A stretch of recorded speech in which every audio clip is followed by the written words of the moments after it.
So can you show, see the slide? Yes, ma'am. Yes. Yes, ma'am. Okay. So it is about bronchial asthma. So you know that it is characterized by hyper-responsiveness of tracheobronchial smooth muscle. So it is just not an allergy, allergic reactions. It is there will be some hyper-responsiveness of the tracheobronchial tree, and that will cause inflammation. So the main reason is inflammation underlying a hyperreactivity. So because of the inflammation, there will be and there will be bronchoconstriction. So this is the normal bronchus. So it will be constricted, and there will be increased secretion, mucosal edema, then mucus plugging also will be there. So that is bronchial asthma. And as you know, there will be dyspnea, wheezing, cough, etc. because of the limitation in the activity. And so what happens? What is the pathology? Already you might have studied, but we will just see what are the changes that is happening.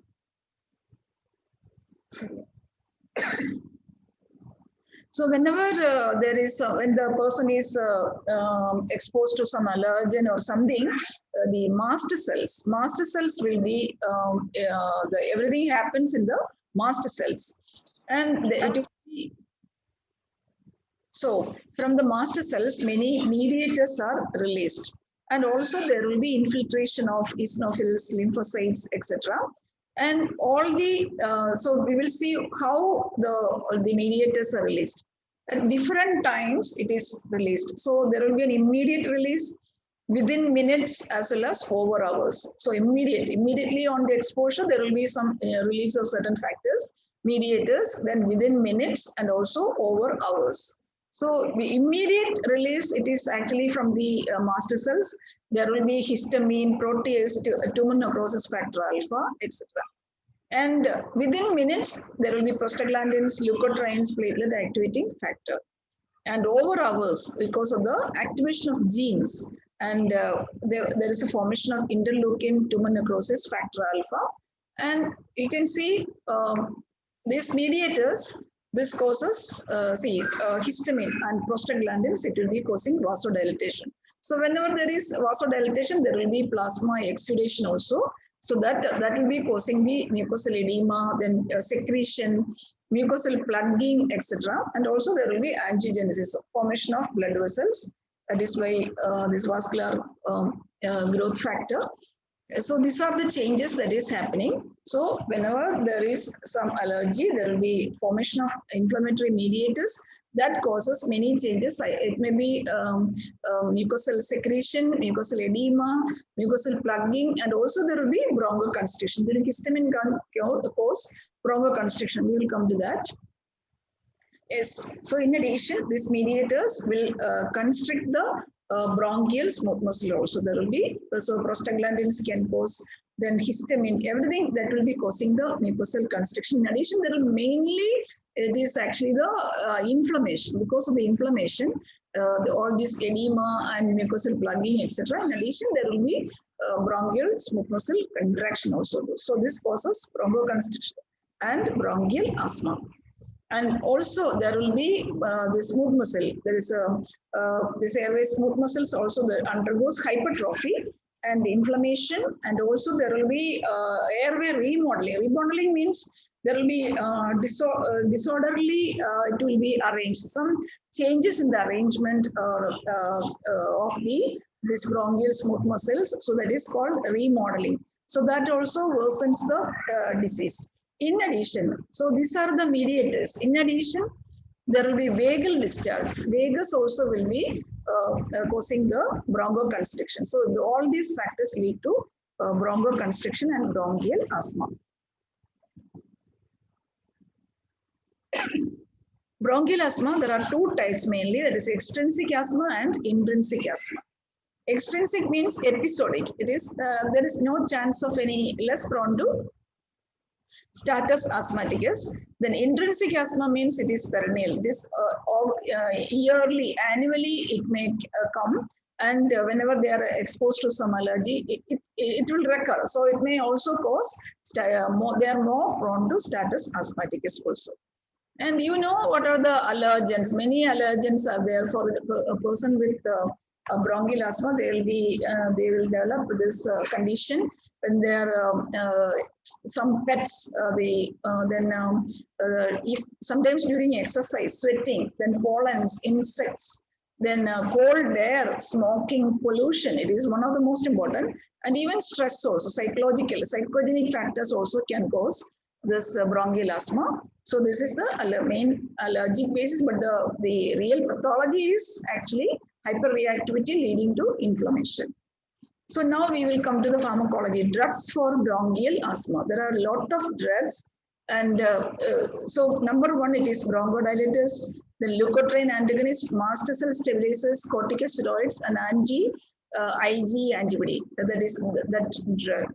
So we will just have a look on the names. Bronchodilators, beta-2 sympathomimetics, methylxanthines, anticholinergics. So beta-2 sympathomimetics, they are salbutamol, terbutaline, bambuterol, salmeterol, formoterol.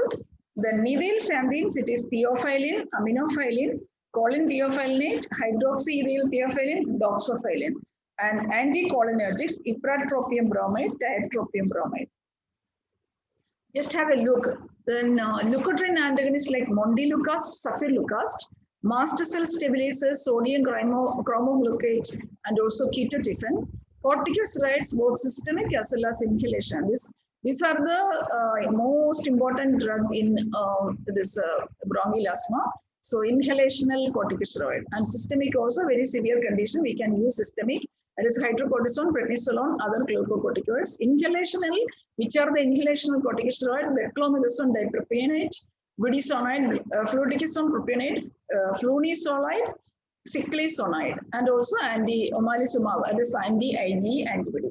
So these are the drugs for bronchial asthma. Today we will be seeing these two, beta-2 sympathomimetics and methylxanthines. So beta-2 sympathomimetics, which are the drug salbutamol, terbutaline, bambuterol, salmeterol, and formoterol. And also methylxanthines like theophylline and aminophylline, choline theophyllinate, hydroxyethyl theophylline, doxorubicin. So in this methylxanthines, only the one that are used are theophylline and doxorubicin. Previously, they were using aminophylline, but nowadays they are not using much. So theophylline and doxorubicin, these two are from this methylxanthine group. All these drugs from beta-2 sympathomimetics, it is in use. So first we will see beta-2 sympathomimetics. So sympathomimetic drugs. So the 1 minute, I will just one question. Adarsh Mraj. Yes, ma'am. Which receptor, which sympathomimetic, sympathetic receptor is present in bronchus?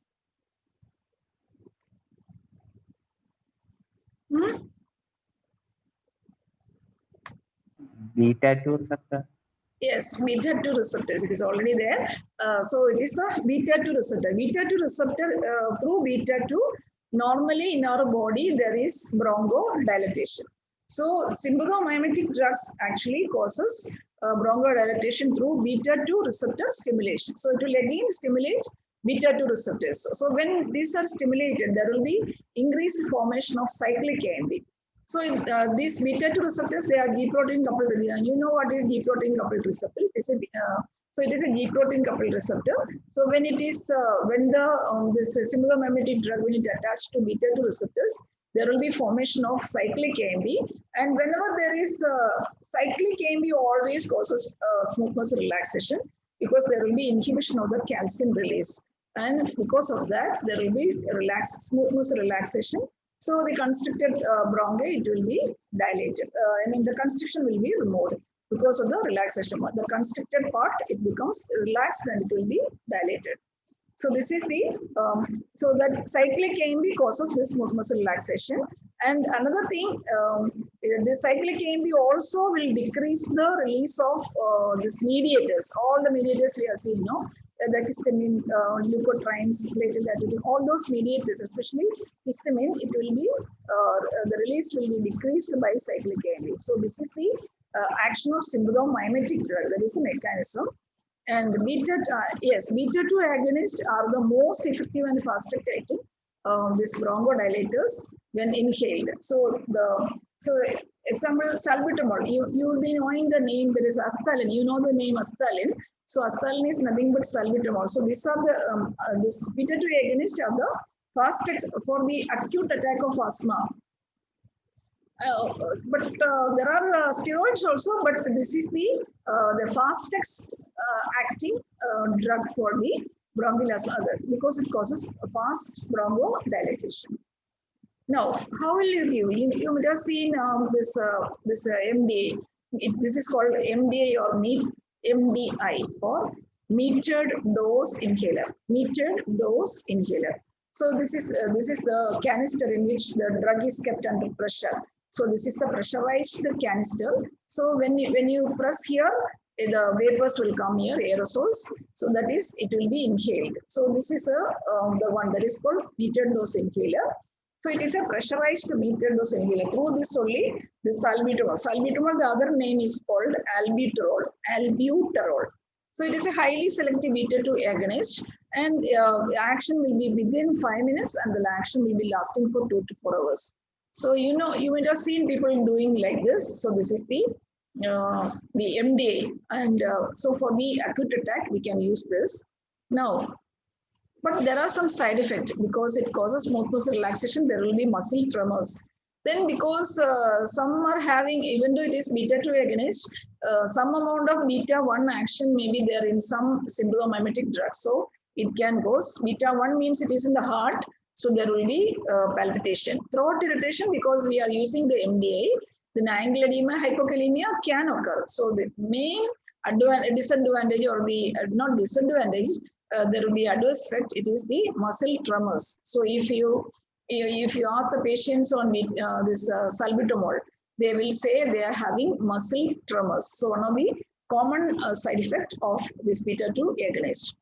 Then, but I am talking about the inhaler type, and the oral beta 2 agonist therapy we are not using frequently, but only those who cannot use this inhalers we will go for.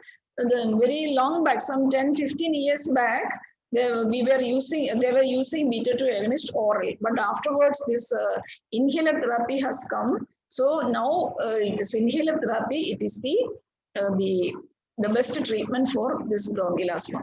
The name of the drug it is Astalin. Now next, so first one was salbutamol, second is terbutaline. It is similar to salbutamol, same beta 2 agonist, and also there will be a quick reversal of bronchospasm. And but this any beta 2 sympathomimetic drug, this long-term use, if it is daily, if they are using, there will be some decreased responsiveness. This is because of the down regulation of the beta 2 receptors, because now this receptor, it is sensitive to the action of salbutamol, but after long term use there will be response will be reduced. So this there will be down regulation of the beta 2 receptors. So that means that there won't be the response will be diminished after long term use. That is every day, frequently, if you are using, there will be, but if you are giving an interval in between, we will get the response. Then another beta 2 sympathomimetic, it is Bambuterol. Bambuterol, it is biscarbamate ester prodrug of terbutaline. At least you remember the name Bambuterol. Now, Salmeterol. Salmeterol is one long acting. So the salbutamol, it is the shortest and quickest acting. Salmeterol, it is the long-acting selective beta 2 agonist. And it is so because of the long action, it is used in case of maintenance therapy only, for not for the acute attack, for the maintenance therapy and nocturnal asthma that is happening in the night, and not for acute symptoms. And it is also lipophilic, that is why it is having longer duration of action. So that is Salmeterol. So this is the Salmeterol. Salbutamol, it is the quickest acting, and this is the long acting. Then another long acting, one more thing. This long acting beta 2 agonist, always it is coming in combination with one steroid. So you would have seen Seroflow. There are different types of combinations. salmeterol and fluticasone propionate. So fluticasone we have already seen, it is an inhaler steroid. So usually this comes in combination of a beta-2 this long-acting beta-2 agonist. It is also called a LABA, long-acting beta agonist, LABA. So salmeterol is a long-acting beta agonist, and fluticasone propionate. Fluticasone, it is an inhaler steroid. So usually it is coming in combination. So this is one brand is Seroflow. Then another long-acting this beta-2 agonist, it is called formoterol. It is compared to salmeterol, it is longest. So it is a selective beta-2 agonist, and it is also longer acting, and action will be for 12 hours. Then ephedrine we can use, even though it is sympathomimetic, but it's action on alpha as well as beta-1 and beta-2. So we are not using now because of other side effects. Because on the alpha effect, there will be vasoconstriction, increased BP. Beta-1, there will be palpitation. And so we are not using ephedrine, but very long back, olden days, they were using this ephedrine, but it is also effective for bronchial asthma, but other side effects will be there. So that was the, so we have seen salbutamol, terbutaline, salmeterol, formoterol, and ephedrine. So salmeterol and formoterol, they are the long-acting beta-2 agonist. So that was one group. The next group we are seeing is methylxanthines. Methylxanthine, Matt. Methylxanthines, there are certain, 1 minute. So this is mainly this methylxanthine restricted to COPD. COPD, it is it will be taken in another class. But selected cases of asthma, we are using this theophylline. But now we have this inhaler corticosteroids. So this theophylline is only, they are not so frequently used. Only very limited cases we are using this theophylline. And it is one of the 3 naturally occurring xanthine alkaloid. Xanthine alkaloid, it is in tea leaves, the Thea sinensis. So our tea, it contains actually caffeine and theophylline. In 1 cup will be 50 milligram caffeine and theophylline. So there is a xanthine alkaloid or methylxanthine in our tea. And coffee seeds, it contains only caffeine. And cocoa, chocolate, etc. This chocolate, it contains theobromine and caffeine. And this, 1 minute. Cola, it contains caffeine. So the theophylline is present in tea leaves. So if you are taking tea, there will be theophylline, and it may cause it can, to little extent, it can cause bronchodilation. So that is why that is theophylline. So okay, now what is the mechanism of action of theophylline? There are three important mechanisms. That is, one, it is the release of calcium from the sarcoplasmic reticulum. We will see in detail. Then next is inhibition of phosphodiesterase enzyme. And third one is blockade of adenosine receptors.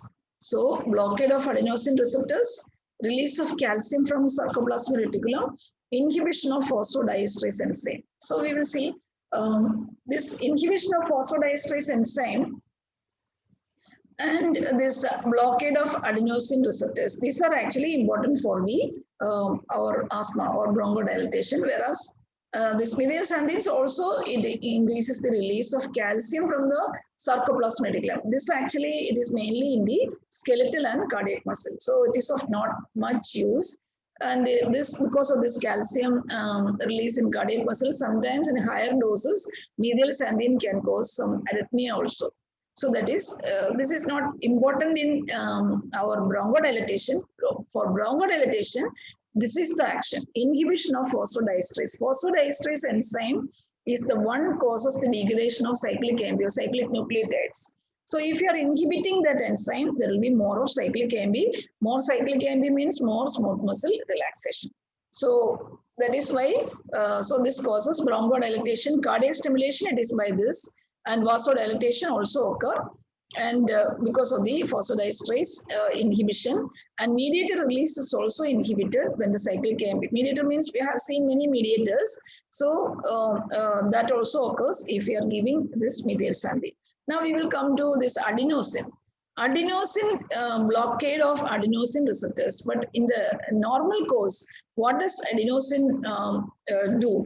Adenosine, it contracts smooth muscles, especially bronchial, dilates cerebral blood vessels, depresses cardiac pacemaker, and inhibits gastric secretion. So this is the natural cause, but this methylxanthines, it opposes the action of this adenosine, so it causes blockade of adenosine receptors. So blockade of adenosine receptors means instead of contraction, there will be relaxation. So there will be bronchodilation. Dilatation of cerebral blood vessels, instead of that, it causes contraction, constriction. So this is adenosine is this is agonist that are used, it can be used in migraine also. Then depresses cardiac pacemaker by adenosine, but when it is blocked, there will be palpitation increased, the arrhythmia can occur. Then inhibits gastric secretion by adenosine. So it will, this methylxanthines promote gastric secretion. That is why this, if you are taking a lot of tea, there will be, you will be developing gastric secretion, more of development of gastric secretion, gastritis, etc. can occur. So methylxanthine, one of the methylxanthine, it is theophylline, which is present in tea. Okay. So that is the three actions. So it will be release of calcium, inhibition of phosphodiesterase, and blockade of adenosine receptors.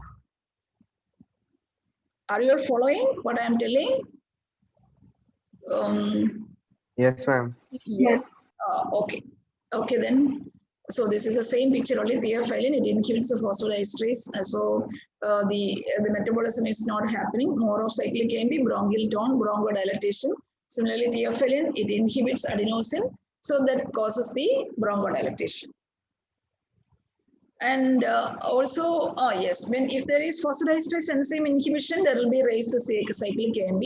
So this will, again, we have seen it will inhibit the or attenuate the mediator release.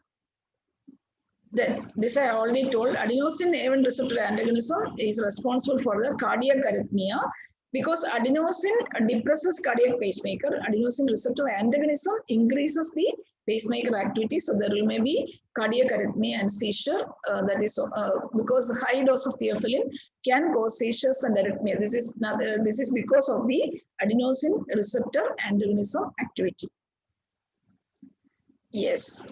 Now we will see the pharmacological actions. So in CNS, this caffeine and theophylline, they are CNS stimulants. So that is why when we are tired, we will have a cup of coffee and our tiredom or the boredom will go off, isn't it? So caffeine 150 to 250 milligram produces a sense of well-being. And even after some sustained intellectual effect, if you are taking a cup of coffee, all the boredom, all fatigue, everything will go off. So because they are CNS stimulants. Now, coming to the toxicity, that is, this theophylline or the xanthine alkaloids or methylxanthines, they have a lot of,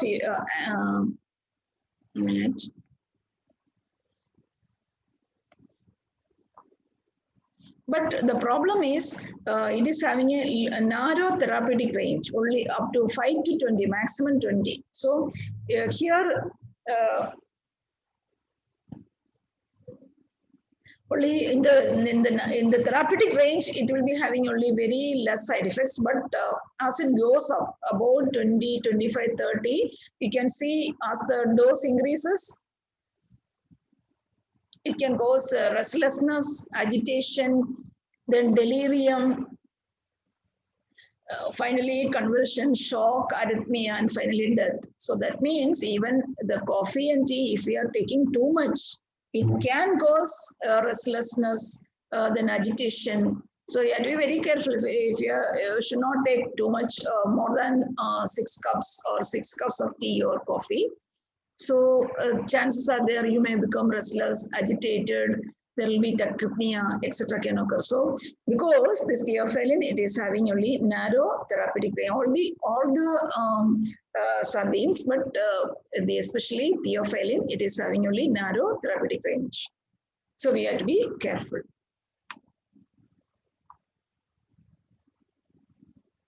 Now, in CVS, we have seen that it will directly stimulate the heart and increase the force of contraction because calcium release. And there will be tachycardia. It is more common with theophylline. Then theophylline also, it can dilate the systemic blood vessels because of the cyclic AMP. But cranial vessels, it will be constricted, especially by caffeine. And it is used in migraine. Migraine always the basic problem in migraine is vasodilatation, cerebral vessels or cranial vessels dilatation. So if you are using in migraine also, if you are using caffeine, but some people it is the other way. But most of the cases in caffeine, if you take this coffee, the cranial vessels will be constricted, so it can be used in migraine. Then BP, that is action of methylxanthines or theophylline on BP. It has got a opposite action. So it will stimulate the vasomotor center and direct cardiac stimulation and increase the BP. But at the same time, it can also cause vagal stimulation and vasodilatation, lower BP. So usually, somewhat it is cancelled. But even then, there will be increase in the systolic BP will be normal, but the diastolic BP, some amount of increase is there. So that is action on the BP. Smooth muscle, we have seen it will be there always. It will be relaxed. Smooth muscle relaxed, especially the bronchial smooth muscles. Kidney, this theophylline, it is or some methylxanthines, they are diuretic. So after taking tea or coffee, we will be that is a passage of urine that is more. So because of it inhibits the tubular reabsorption of sodium and water, inhibiting. So that means it is a diuretic. And it increases the renal blood flow and GFR. So just remember, they are diuretic, increased flow of urine. Skeletal muscle, we are already seen that it causes the release of calcium from sarcoplasmic reticulum. So it can cause the contraction, skeletal muscle contraction. Then caffeine also facilitates neuromuscular transmission by increasing the ACH release. So at least remember, skeletal muscle, it causes the increased skeletal muscle contraction. Stomach, we have seen they are gastric irritants. So if you are taking, I told you, if you are taking a lot of coffee or tea, there will be increased the secretion of acid, and that may cause irritation. Later on, we can develop gastritis, etc. So that is methylxanthine causes their gastric irritants. Metabolism. This methylxanthines also increases the BMR, basal metabolic rate, because it induces the release of endogenous catecholamines. The most important, it is acting on mast cells and inflammatory cells. They decrease the release of mediators. All the mediators, this theophylline, decrease the release of histamine and also other cytokines from mast cells. So this is the one that is more important. It also causes bronchodilation, and also it will decrease the release of mediators. So in effect, it is useful in bronchial asthma. But these methylxanthines or theophyllines, they are mainly used in case of COPD, chronic obstructive pulmonary disease. Then we will come to another class. Then now how this theophylline we are taking, it is pharmacokinetics. It can be taken orally, it can be given IM, IV, etc. And it is distributed in all tissues. It crosses placenta and it is secreted in milk.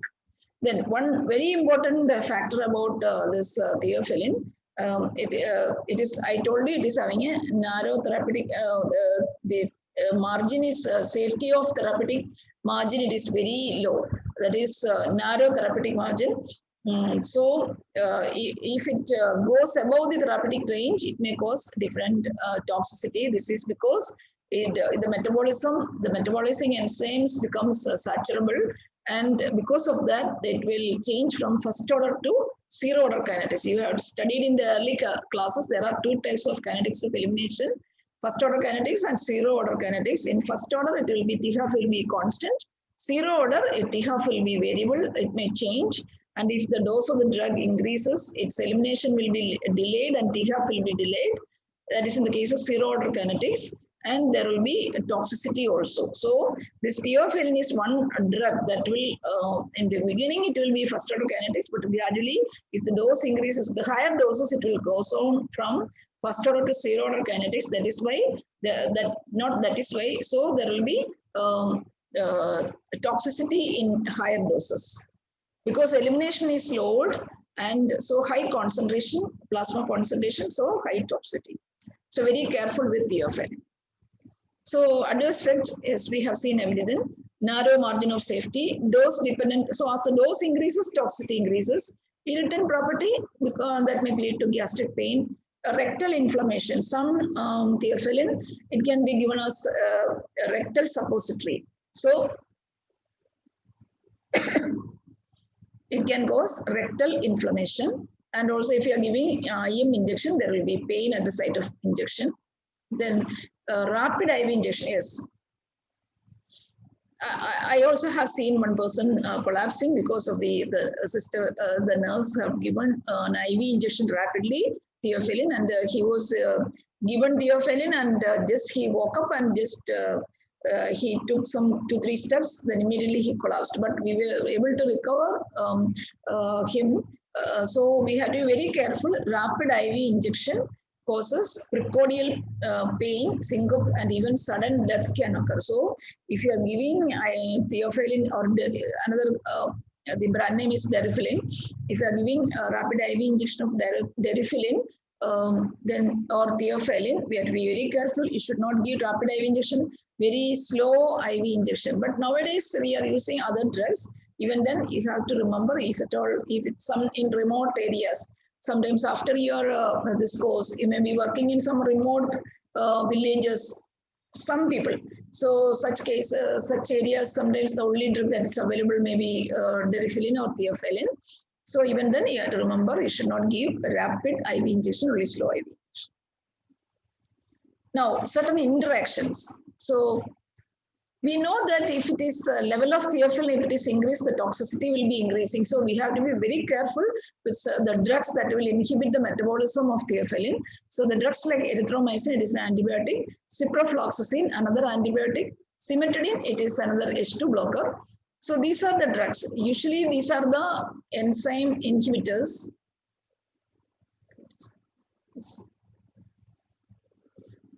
This enzyme inhibitors, it will inhibit the theophylline metabolism. So if the theophylline metabolism is inhibited, naturally the concentration of the drug, it will increase, the plasma concentration, it may increase, and so it may lead to toxicity. That is, so we have to be very careful. So especially the people with the bronchial asthma, they will be having some infections also.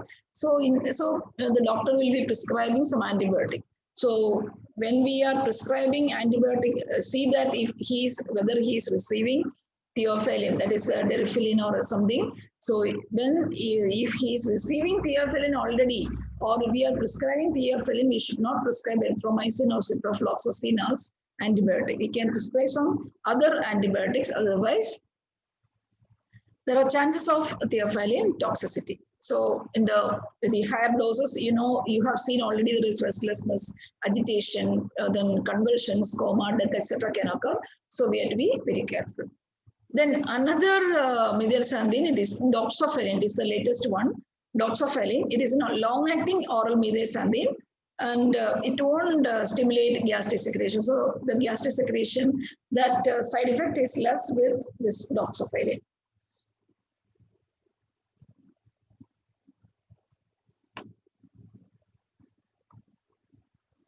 Now this methylxanthines, what are the uses? Uses, already we have described bronchial asthma, COPD. Mainly it is used in case of COPD. Then also apnea in premature infants. I think that was the last slide. Thank you.